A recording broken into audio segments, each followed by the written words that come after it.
चांदवड शहरातील व परिसरातील 1 ते दीड तासात जोरदार पाऊस पडल्याने बळीराजाची आशा पल्लवीत, तर चांदवड शहरातील काही दुकानांमध्ये पाणीच पाणी.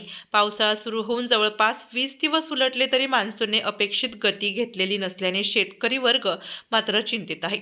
अशातच सोमवार दिनांक 22 जून 2026 रोजी सायंकाळी 3:30 ते 4च्या दरम्यान मेघगर्जना व विजेच्या कडकडाटासह जवळपास 1 ते दीड तासभर जोरदार पावसाने हजेरी लावत नागरिकांना मोठा दिलासा दिला. कारण सोमवारी सकाळपासूनच उष्णतेचा कडाका मोठ्या प्रमाणात जाणवत होता. त्यामुळे दुपारच्या सुमारास अचानक आकाशात ढग दाटून आले आणि पावसाला सुरुवात मोठ्या प्रमाणात झाली. पाऊस लांबल्याने अनेक शेतकऱ्यांची पेरणीचे कामे रखडलेली होती. मात्र उद्यापासून शेती कामाला वेध लागेल असे चित्र एकंदरीत दिसत आहे. ह्या 1 ते दीड तासाच्या पावसाने चांदवड शहरात व परिसरात काही ठिकाणी मोठ्या प्रमाणात पाऊस पडल्याने बरेच ठिकाणी नुकसान झाले आहे.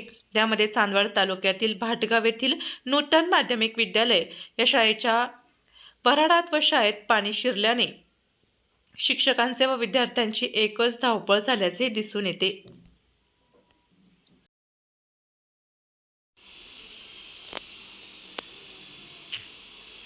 आपल्या जिल्ह्यातील व तालुक्यातील तत्काळ बातम्या व जाहिराती बघण्यासाठी आजच DJ महाराष्ट्र न्यूज चांदवड या चॅनलला सबस्क्राईब व लाईक करा.